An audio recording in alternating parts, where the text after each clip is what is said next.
Hi there, I'm Irk and this is my channel, Get Irked. In this episode, is Coinbase a better way to buy Bitcoin, or is it time to cash out on crypto trading?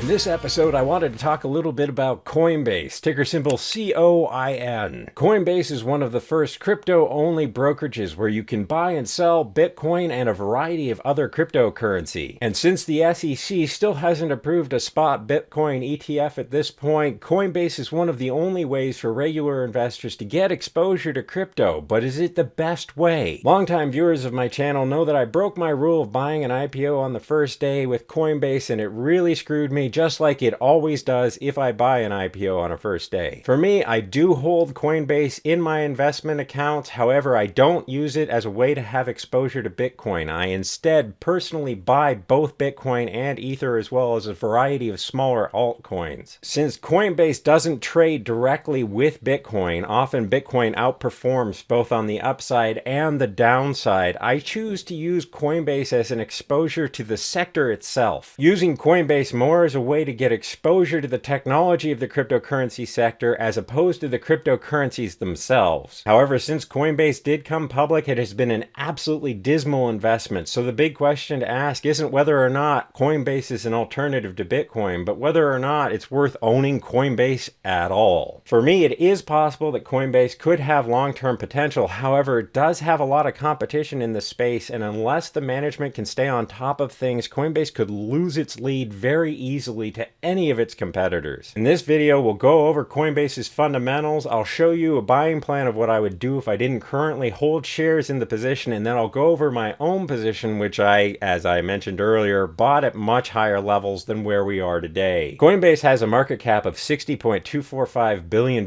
making it a very decently sized company and not some upstart. Additionally, Coinbase is actually very profitable, reporting $13.29 per share in its last earnings report. This gives Coinbase a PE ratio of 17.3, and as you might remember from previous videos, a high growth tech stock isn't considered overvalued until it breaks 30, and a regular stock isn't considered overvalued until it breaks 20. So Coinbase is actually really fairly valued at this price. Of course, that's only looking at Coinbase as its PE ratio, and you can see that Yahoo Finance still thinks of this stock as being overvalued, and a lot of this could be because of the correlation between Coinbase and Bitcoin. In fact, as you'll see in the charts, it's kind of an interesting level that we're at right now. The last time Coinbase pulled down into the low $200 to $250 range, Bitcoin was trading around $30,000. However, now Bitcoin is trading $40,000 to $45,000, and Coinbase is still down at a low, which means that if Bitcoin sells off to $30,000, it's potentially possible that Coinbase could break through to a new lower low. Let's take a look at Coinbase on a chart, and I'll show you a buying plan of what I would do if I didn't currently hold a position in the stock. Coinbase originally came public on April 14th of 2021 with an opening price of $381 a share. And although it did pop up here to $429.54, its all-time high, you can see that Coinbase finished the day way low, down here at $328.28. That means on its first day it dropped 13.84%, which is not something anybody wants to see happen with an IPO, particularly one like Coinbase, which had been touted to have a price value of $600 and higher by many of the analysts that were covering the stock before it came public. And like I said, its all-time high is $429.54, which means it's never gotten close to those price predictions people had for it before it had its IPO. And things did not get any better for Coinbase after its first day of trading either. This is actually my fourth video about Coinbase, and I made my first one after it exhibited extreme weakness after its first day of trading. When Coinbase didn't find support until down here at $282.07, I made my first video, which released on April 25th of 2021, where I predicted that Coinbase could fall as low as $250. In fact, I said that it was extremely likely that we would see that, as it was the reference price for the stock. After the release of my first video, Coinbase sold off and made a low at $250.51, basically where I predicted it would go. So on May 9th, I made a second video where I predicted that Coinbase wouldn't find support again until around $207.37, a price target that I calculated using Fibonacci retracement, and from there Coinbase continued to sell off. Coinbase ended up finding support down here at $208, which made my second video pretty accurate in predicting where Coinbase might go and inspired me to make a third video. Because Coinbase looked a lot like Facebook to me, I used Fibonacci retracement and Facebook's own travels after it IPO'd to try and predict where Coinbase might go. However, Coinbase ended up finding support, so although I predicted its next level of support would be $182, Coinbase bounced and ended up going higher. And up until this point, I haven't revisited Coinbase because it was just time to let it go and see where the price action would take us over the course of the last 8 months or so. So now that we have a little bit more price action to work with, we're not going to use Fibonacci retracement from the first day. We'll use Fibonacci retracement from its all-time low to its most recent high. So we'll start down here at $208 and draw to its high in 2021 of $368.90 to develop some levels where we could add to the stock and start a position. You can see that this Fibonacci retracement was pretty accurate, as it did find support at the 23.6% level, the 38.2% level, and even down here at the 78.6% level. However, we're now below that and we're reapproaching the $208 level. Because Coinbase is directly correlated to the price of Bitcoin in a negative way, in other words, when Bitcoin sells off, Coinbase sees more of a sell-off, I would be very hesitant to use anything more than a 25% allocation when starting this position. Personally, not only am I buying Coinbase in very small quantities when I do a buy, I also haven't even allocated a full allocation to it in my investments in play portfolio because I am that skeptical of this investment. I do want some exposure, but I don't want to risk a lot of money. Since long-term investing is a very personal thing, how much you decide to risk on Coinbase is entirely up to you. As I always say, I'm not a professional, I'm just some guy talking about stocks on YouTube, so you do you when it comes to this investment. For me, since we see that there's consistent support at these two levels, I might actually start my position here at $222.30 or somewhere around there. If we see additional weakness in Bitcoin and the rest of the crypto sector, I do believe that Coinbase will retest its $208 low. So $208 would be my next price target for where I would consider adding to the position. From here, I would draw Fibonacci retracement from its recent low to its recent high to develop some more price targets where we could add to the position, and you can see that we immediately get one here at the $195 mark. After that, we zoom out on the chart, and you can see now we've got some overlap. The new Fibonacci retracement gives us a $163.46 price target, and our old Fibonacci retracement gave us a $164.24 price target. So somewhere around there would make a really good third buy. After that, you could see there's a bit of a gap from this $163 mark down to $131.83. So what I like to do in these situations is to take that gap, divide it by 2, and create a new price target. Doing this gives us a midpoint price target of $147.65, which I would make my next buy, followed by the $131 that we got from our Fibonacci retracement. After that, we zoom out even further, and you can see that we've got more levels down here at $112.29, and then the overlap level at $108.56, so somewhere in there would be my next buy. If something really dramatic happened and Coinbase sold off below $105, I would have to reevaluate the investment to make sure I wanted to add any additional allocation to it. If Coinbase's sell-off below $105 was a result of a market-wide sell-off, then I would consider adding more to the stock. However, if it was company-specific, like competition or a breaking of our thesis in the stock, I would not put any more capital to work. From here, let's take a look at my own investment in the stock, and I'll show you the mistakes I made and what I've been doing to try and rectify the investment since that happened. I do have a rule that I don't buy a stock on its IPO day. I broke that rule with Coinbase, and you can see because of its sell-off, this is why I have that rule to begin with. When a stock initially comes public, it's always a better idea to give it a couple of days of price action so that you can see where it might go. Sure, you might miss out on some of the upside, but you'll also miss out on the downside if it does what Coinbase did. Of course, I didn't wait, and on April 14th of 2021, I made my first buy at $412.47. Fortunately, I did have the fortitude to not break all of my rules, and I used really small quantities. So I added to the stock the second day of trading with a buy down at $328.42, which lowered my per share cost to $384.45, a reduction of 7.26%. 50% from my initial buy. Since Coinbase kept selling off and demonstrated extreme weakness, I just let it run. I didn't want to add anything more to my investment over the course of 2021 until we got a real good idea for where Coinbase might go. When Coinbase ended up bouncing toward the end of the year and made it up over $360 a share, I decided to raise my price target for where I would add to the position to something with a little bit more support. I made my third and most recent buy on January 6th of 2022 at $233.04 a share. This lowered my per share cost by 9.85% from where it was at $384.45 down to my current per share cost of $346.60. Of course, as it is my luck, Coinbase ended up breaking through that support to find a new low, down here at $214.64. So for my own position, what I'm going to do is use Fibonacci retracement from that low to the high to come up with a new level where I'm going to buy the stock. And you can see that we have a split difference between the next two Fibonacci retracement levels around the $200 mark. So I'm going to buy at about $201.10. The reason for that specific price target is it's going to give me a $340 per share cost. I'm a bit of a goofball when it comes to that. I just like having my per share cost for my position come out to either a 0 or a 5. However you do it is up to you. That's just the arbitrary decision I make on how I decide to pick price targets for my positions. For me, my real exposure to the cryptocurrency space comes from my own trading in the cryptos themselves. However, I do like having Coinbase as a speculative investment in my regular stock accounts so that I can have exposure to crypto there too. If Coinbase continues to innovate and its management keeps up the track record it has so far, Coinbase really does have good long-term prospects. However, before you invest, you really need to think, am I investing in Coinbase because I want exposure to crypto, or am I investing in Coinbase itself as a company that could have a speculative return in the future? Also remembering that your quantities need to reflect that speculative investment size too. If you're interested in trading Bitcoin or any other kind of cryptocurrency, I have links to both Gemini and Coinbase in my show notes, where if you use those referral links, both of us get a little bit of a kickback from the brokerages. And as always, remember that you can follow along my own investments in Play Portfolio and my Bitcoin trades from my website, which is 100% free at www.getirk.com. Thank you for watching. Please hit like and subscribe, and I'll see you in the next video.